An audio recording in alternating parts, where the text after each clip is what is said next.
Hi everybody, welcome to week 1 with our beginners yoga.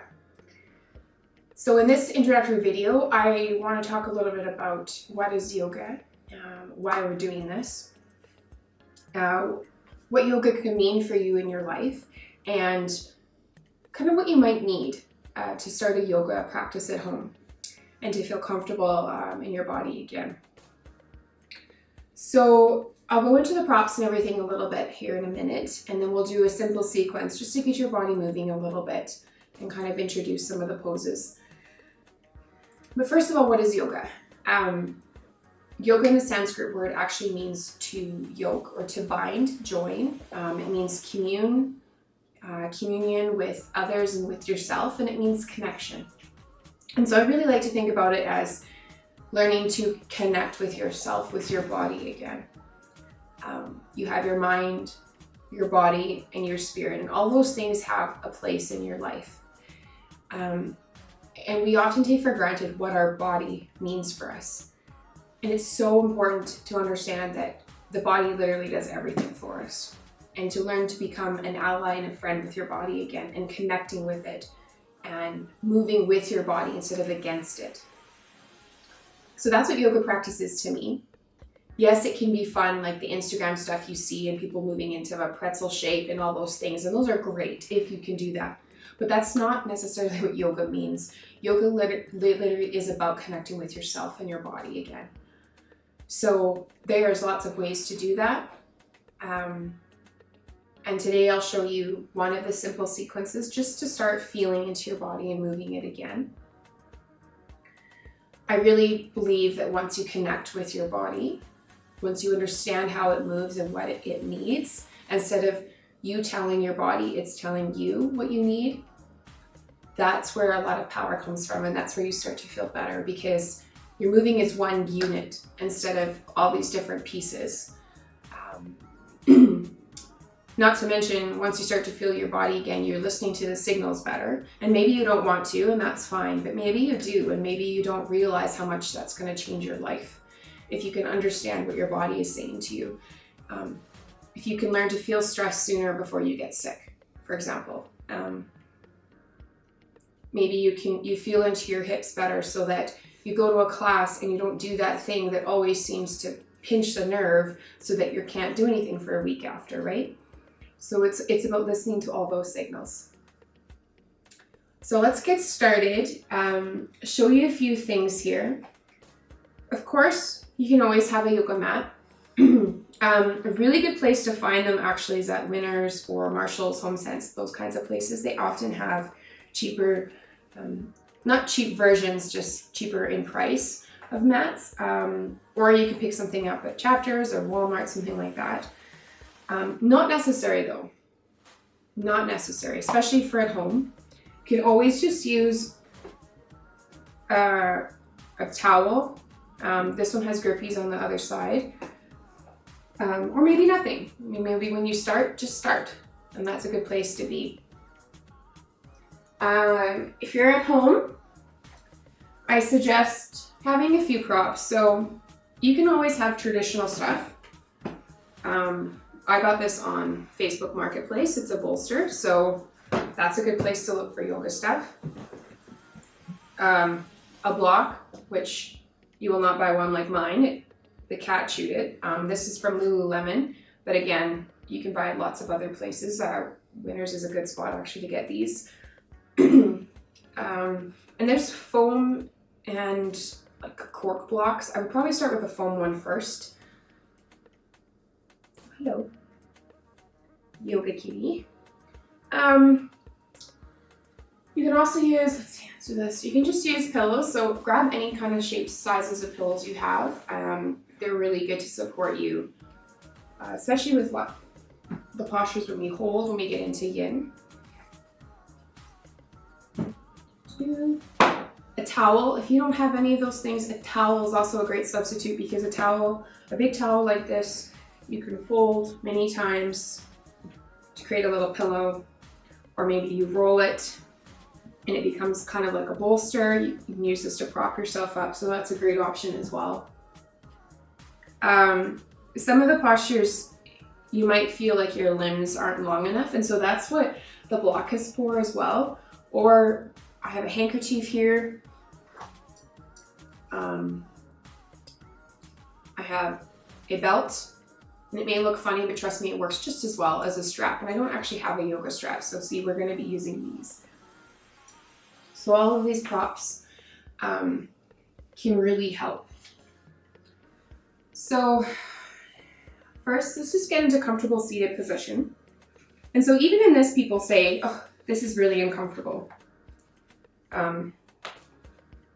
We take for granted that our bodies are all different. Our bodies all come in different shapes and sizes. And so if you come into a seated position and you're already like, there's no way. Take whatever seated position works. So you can always, this might be the first one to try. Take a pillow or a blanket, whatever you have, prop your bum up. And that might help you be able to sit cross-legged a little bit better. Maybe you sit cross-legged better with your feet together, knees wide. I don't, but try that. Maybe it's just sitting here. Just find something that you can just sit in for a minute.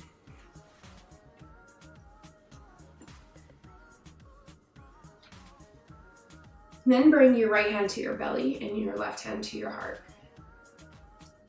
Another really important part of yoga practice is breath. You go to any yoga class and the teacher will usually mention something about breath, whether they're telling you when to breathe, inhale, exhale, move, or just running through some kind of breath. And so I want to just start with noticing your breath, because that's the biggest piece, is noticing your breath, noticing what's happening with the inhales and the exhales. So just start noticing. See if you can feel your body moving with your breath.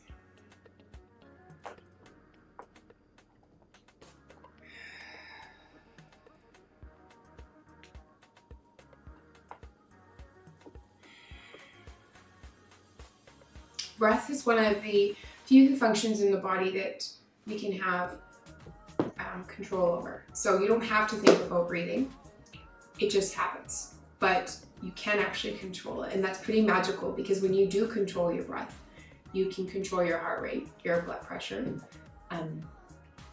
decrease cortisol, the stress hormone. You can actually create healing in your body just by controlling your breath. So by deepening the inhales and the exhales and focusing on that for a few breaths, it tells the body it's safe. It tells your mind it's safe. It says it's okay, just chill. Just by doing that one thing. And you haven't even moved your body, you haven't even done anything else yet. So anytime you feel anxious, stressed, like it's starting to be too much, just return to that and focus on those breaths. You don't have to change anything else, just take a moment.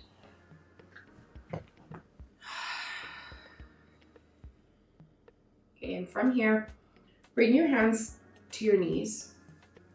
And on the inhale, you extend your spine up, look up. This is cow from a seated position. Exhale, cat, and you round through your spine, through your vertebrae. And then you inhale, you come back up. Shoulders drop, chin lifts. Round, shoulders can round, even into your hips, your pelvis, you can feel the rounding. Inhale up. Exhale, round through your spine. And then your next inhale, your right hand drops, left hand comes up. Creating a little bit of extension on the left side. Switch sides.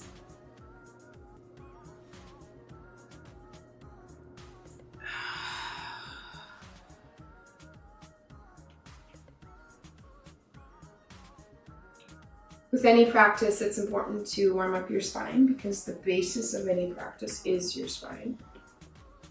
Left hand comes to your right knee, Right hand comes behind. And just gently twist. You're not pulling into it. You're just letting your body go where it naturally wants to go at this moment. Other side. Right hand, left knee, left hand behind. And again.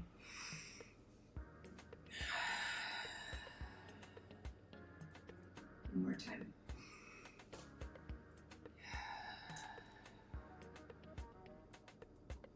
And now that your spine is a little bit warmed up, rolling onto your knees and your hands, and we'll start building a simple sequence.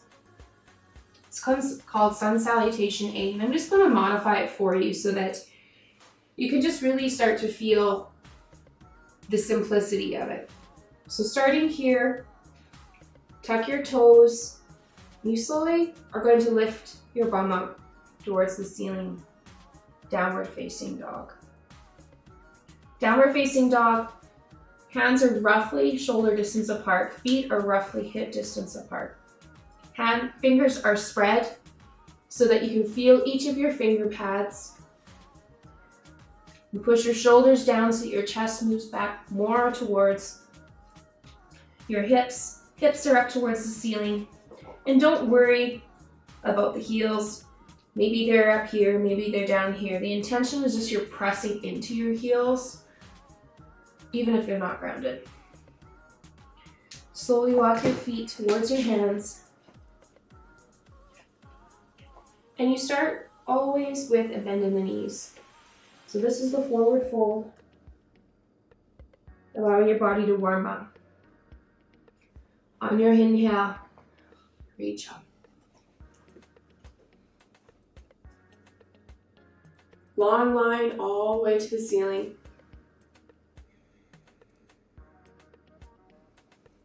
And exhale, hands come together, gently fold over your knees and fall forward. Inhale, halfway lift. So your legs straightened a bit. Hands come either to the shins or your thighs, just so that your back is straight. So take a second, kind of feel, where is my back here? Is it straight? Not like this. So you can press into your thighs or your shins. Shoulders roll around and back. Slightly looking forward and fold. And then step your right foot back, moving into a low lunge. So you can always just inch your foot forward. You want your knee in line with your ankle. You drop your right leg. And just take a moment here. Maybe you inch forward and back. Now, anytime you're doing these postures, if it hurts your knee, you can always roll your mat, your blanket up, stick something under it. You want to be safe.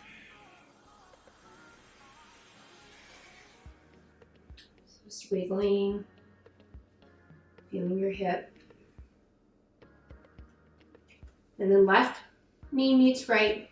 Bring your knees wide, toes together, and sit back. Now, if you're up here trying to get into your child's pose, and the glutes and the hamstrings and everything just won't let you go back, bring one of your props, unless it feels comfortable to stay like that. You can always bring a prop in behind to support you here.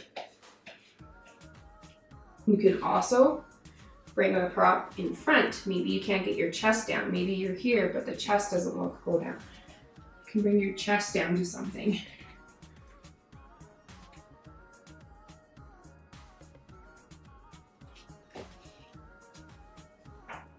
Take 5 breaths here.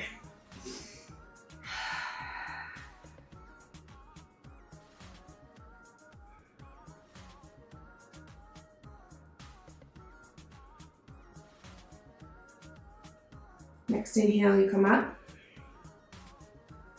Moving into your downward facing dog again. So you're on your hands and your knees, tuck your toes, push your bum up, sit bones towards the ceiling. You're creating a triangle shape with your bum, your hip bones as the highest point. Walk your feet forward.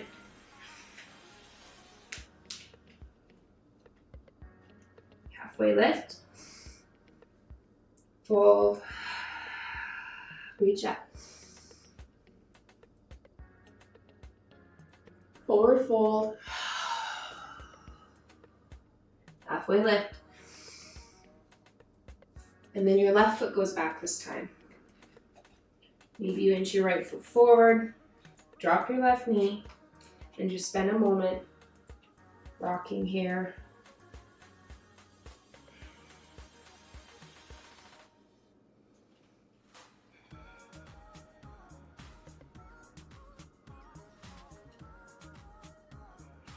Right foot goes back.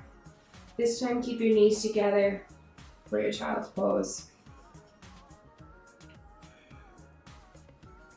Child's pose is one of the resting postures, so anytime when you're in a yoga class, you can take that position as often as you need. If you're starting to feel overwhelmed or something is just not feeling right, move into one of those versions of child's pose as a way to rest and kind of reset.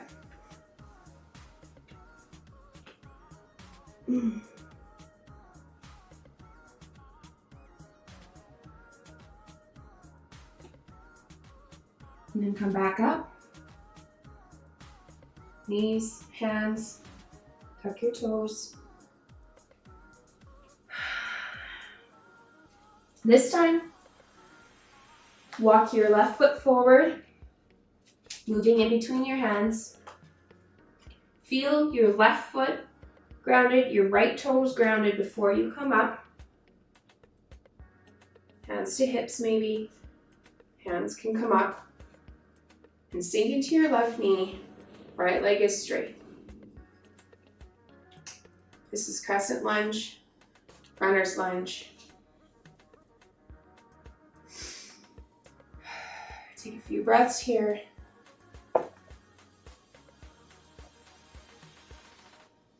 Before you step up,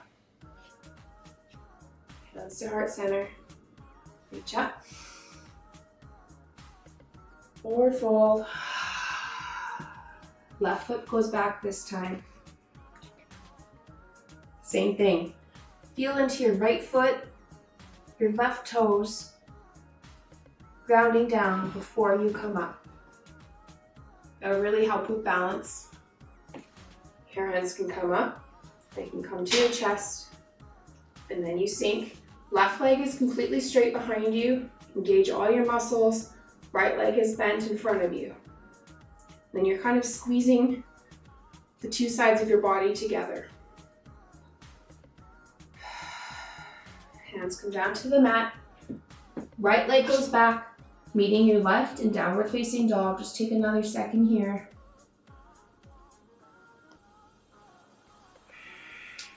Knees drop. Hands sit back.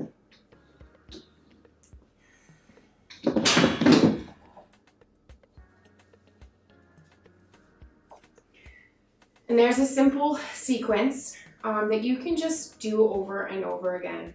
That's yoga. And just by moving slowly and intentionally with that, you'll create a lot of strength in your body, and you can go as slow as you want or as fast as you want doing that. That's a simple sun salutation, sun A. Even if you just did that a few times in the morning, it warms your body up, gets you going. You can use any of the props we've talked about today when you're doing that sequence. So I wanted to show you one more thing. When you're doing these lunges, sometimes it helps to have blocks or some sort of prop beside you. You can even use a book to just extend your hand, because sometimes this is too much. You can always prop it up like an extension of your limb, even as you're getting into a shape. Even with downward facing dog, I don't have two blocks, but I can show you with this one. Here in downward dog shape, you can have your hands on top of a block or two blocks, making your hands a little bit longer. which can sometimes help if you just feel like you're collapsing into your body. So we'll end here, moving into a seated position, just taking a few more cleansing breaths. Hands to heart center. Inhale. Exhale.